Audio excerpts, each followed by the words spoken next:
Bonjour, bonjour, c'est Annabelle. Je suis très contente de vous retrouver aujourd'hui pour cette fameuse vidéo favoris et découvertes, les tops et les flops. Jingle. Et oui, le mois d'avril est déjà terminé. Ça a été un mois assez riche. Je vous avoue que je suis contente. Je suis contente de mes découvertes. Euh, il y aura des flops, mais il y aura des tops. Ce mois-ci, j'ai eu plaisir à réutiliser plein de produits parce que je voulais essayer la nouvelle poudre, ainsi de suite et ainsi de suite. Voilà. Donc j'ai trois produits, dont un qui est très récent malgré tout, mais c'est trois produits que j'ai utilisés très régulièrement. Bah, voilà, la bébé crème de chez Eborian ne me quitte plus. Voilà, les choses sont dites. Elle ne me quitte plus. Franchement, matin pressé, vous voulez un effet bonne mine, vite fait, bien fait. Ça, c'est vraiment juste le top. Je vous l'avais déjà dit, mais voilà quoi. Un autre produit qui n'est pas nouveau et qui est toujours dans mes favoris, c'est le Pink Poppin de chez Fenty Beauty, un magnifique blush crème que j'adore utiliser, qui donne super bonne mine, vite fait, bien fait, ça vous fait encore un teint sublimissime. Un bronzer que j'avais un peu mis de côté et que j'ai ressorti parce que ben voilà, j'ai testé des fonds de teint et puis c'est bien aussi de voir les produits crème, comment ça agit dessus. Et franchement, quel plaisir d'utiliser le bronzer crème de chez Huda Beauty. Ça, c'est des anciens qui sont toujours dans mes favoris du mois. Voilà, ce sont d'anciens produits qui ont encore atterri en tête de gondole à la maison. Ceci étant dit, les produits du mois. Vous avez découvert lors d'une vidéo, je découvre mes nouveaux produits phares du mois, le petit Eau Glow de Smashbox. C'est un petit blush qui n'est pas coloré, qui est transparent, et quand vous l'appliquez, ça vous donne une couleur rosée ou autre chose, mais je n'ai que ma face pour voir ce que ça donnait. Donc chez moi, ça donnait un ton très rosé. Et, et voilà. Donc, faut aimer le rosé au quotidien. Je trouve que c'est un petit gadget rigolo à utiliser. Vous dire que ça va devenir un indispensable, non. Est-ce que c'est un top? Non plus. Est-ce que c'est un flop? Non. Pourquoi? Parce que ça s'estompe très bien, ça s'utilise assez facilement. Mais franchement, achetez une couleur qui vous plaît. Voilà. La poudre de chez ELF, une poudre un peu correctrice, qui se veut un petit peu correctrice avec ses 4 couleurs, qui n'est pas floutante, qui n'est pas matifiante, qui n'est pas, enfin, qui est un peu tout. Belle découverte. Alors, l'étui est vraiment un peu, excusez-moi, hein, c'est tout un peu sale parce que ben, quand je me make-up, j'ai les mains qui traînent partout dans les produits, dans les pinceaux et partout. Et donc, les petits étuis noirs, c'est sympa, mais c'est très salissant. Elle est très bien. Franchement, je l'ai utilisée avec plein de fonds de teint, d'anciens, des nouveaux et les nouveaux, des gras, des plus secs. Et franchement, c'est une poudre qui se sort super bien sur ma petite zone T adressée. Donc pour moi, oui, c'est un top. Un autre produit dans un boîtier noir, le bronzer de chez NARS, le Laguna. C'est un magnifique marron doré. Alors, je pensais que voilà, on vous dit que c'est un marron doré, j'attends des vrais reflets dorés. C'est un blush marronné doré, loin le doré, qui est lumineux, mais pas très lumineux. C'est un produit Minard, j'étais habituée à mieux, donc c'est pas un top, c'est pas un flop, c'est un bronzer qui se veut un peu lumineux, pourquoi pas. J'ai trouvé chez NARS un petit correcteur rides et pores en stick. Alors, il est super. C'est un très bon flouteur, mais pas réellement de pores. Voilà, je vous le dis tout net, n'achetez pas ça pour gommer vos pores. Je trouve pas ça très efficace. Il y a d'autres produits qui sont beaucoup mieux. Donc, si vous voulez cacher vos pores que vous avez là, là, là, n'utilisez pas ça. Par contre, c'est un top. C'est un top parce que, alors, pour les rides sous les yeux, mais la vendeuse de Sephora me l'avait dit. Elle m'avait dit, tu verras, c'est miraculeux, essaye-le. Oui, c'est miraculeux, essayez-le. Alors, c'est miraculeux, ça ne vous enlève pas les rides. Hein. Voilà.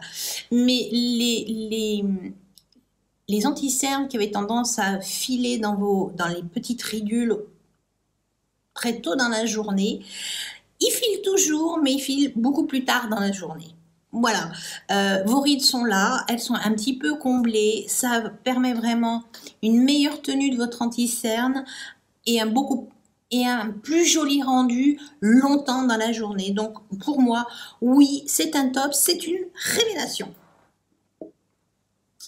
Un autre produit que j'ai testé dans la marque The Ordinary, l'anti-cerne. C'est un top. C'est un top. Il est vraiment, vraiment, vraiment super génial. Je l'ai pris un peu trop clair. Donc souvent, ça me fait un dessous, voilà, du style, j'ai un peu bronzé avec mes lunettes. Doucement quand même, mais on voit que c'est quand même un petit peu clair, c'est ce que je regrette, mais c'est de la couleur, donc on s'en fout. Le résultat est super bien. Sur les dessous d'œil qui commencent à devenir matures, je vous le conseille à 10 000%. Vous voulez encore un meilleur rendu? Le combo The Ordinary, le correcteur stick de chez NARS, Sport et Anti-Rides, c'est juste de la bombe, c'est sublimissime, ça vous fait un dessous d'œil. Je dis pas qu'on a rajeuni de 20 ans, mais franchement, ça vous fait un dessous d'œil lifté qui n'a rien à voir avec, pour l'instant, tous les anti-cernes que j'ai pu tester. C'est ce combo-là qui m'a réussi le mieux. Le soir, mettez tous vos sérums, toutes vos crèmes que vous pouvez et utilisez ce combo. C'est juste... C'est juste quoi. Voilà. C'est top. Je vais parler de palette. Voilà. Je vais garder mes deux produits teints pour la fin. Une petite palette, la numéro 1, les vrais neutres de chez Fenty Beauty. Cette petite palette est juste super. 6 fards, 3 lumineux, 3 mat, c'est un must-have à avoir. Des couleurs neutres, mais c'est essentiel dans une trousse de maquillage. Cette petite palette-là, tout est là. C'est pas trop poudreux, en tout cas. Sur l'œil, ça n'est pas trop poudreux. Je vous dis pas ce qu'il y a dans les boîtes. On s'en fout à la limite que ça soit poudreux dans les boîtes. Pas de chute, ça se manipule très bien, ça se floute très bien, ça tient très bien. C'est facile d'accès.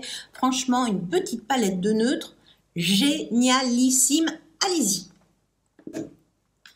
Deuxième palette, c'est la Dark Mystic Petals de chez NYX. Je n'avais jamais eu de palette d'ombre à paupières de chez NYX. Et quelle belle surprise! Ce sont des jolis fards.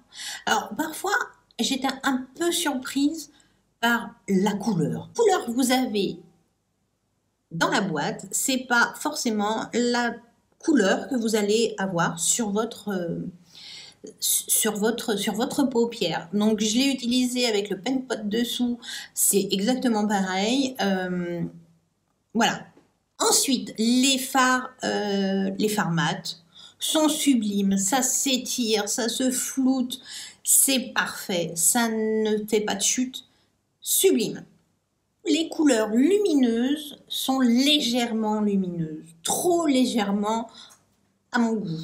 Et je trouve que c'est vraiment dommage. Mais la qualité est là, les couleurs se travaillent bien, c'est facile d'accès. Donc, je dirais que ça n'est pas un top, mais c'est pas un flop. C'est une belle palette avec des jolies couleurs. Ne cherchez pas trop de lumière, vous n'en aurez pas. Les mats sont sublimes. Voilà, c'est une belle palette pas chère avec une harmonie de couleurs qui est très jolie. Voilà, je vais pas dire que c'est un flop parce que c'est pas un flop, mais c'est pas réellement un top. Je réessayerai d'autres palettes de chez NYX, malgré tout parce que je suis curieuse. Le Face Glow de chez Natasha Denona, je l'ai testé, je l'ai pas aimé, je l'ai testé, avec des bases, avec des poudres différentes, j'ai essayé et malgré tout, je suis super déçue par ce produit parce que moi, Natasha Denona, j'adore les palettes et je voudrais avoir toutes ces palettes, voilà. Mais le Face Glow, non.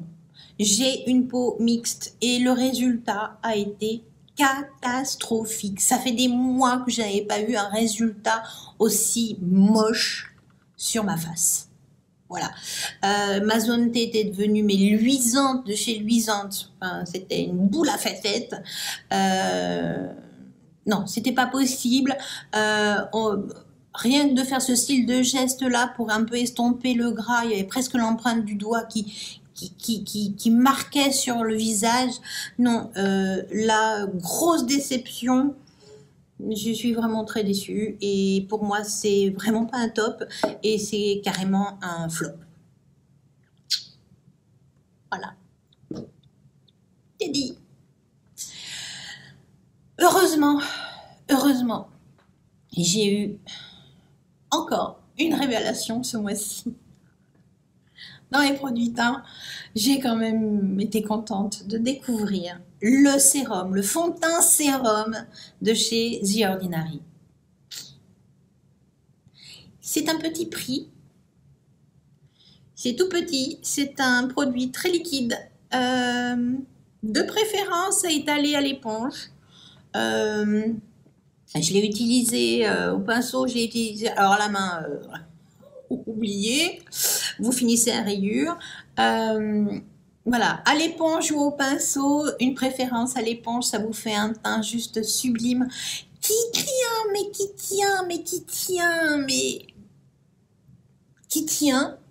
tient super bien.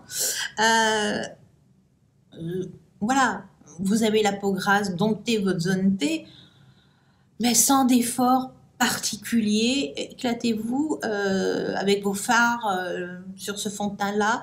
Ce fond de teint là est un top. Voilà, c'est dit. Ce fond de teint sérum est un top. C'est relativement facile à utiliser. Bon, la couleur, voilà, moi je me suis un peu trompée dans la couleur. Faites attention. Si vous arrivez à trouver un magasin des testeurs, allez-y. Sur internet c'est compliqué. De toute façon je vous mets tous les produits en barre d'infos avec les couleurs que j'ai utilisées, ça peut vous servir. J'ai fait le tour des produits du mois. Voilà, j'espère que cette vidéo vous aura plu. Si c'est le cas, n'attendez pas, un petit pouce bleu, c'est plus que motivant. Si vous venez d'arriver et que ce type de vidéo vous plaît, n'attendez pas, abonnez-vous. C'est une vidéo tous les mercredis et tous les samedis. Ciao!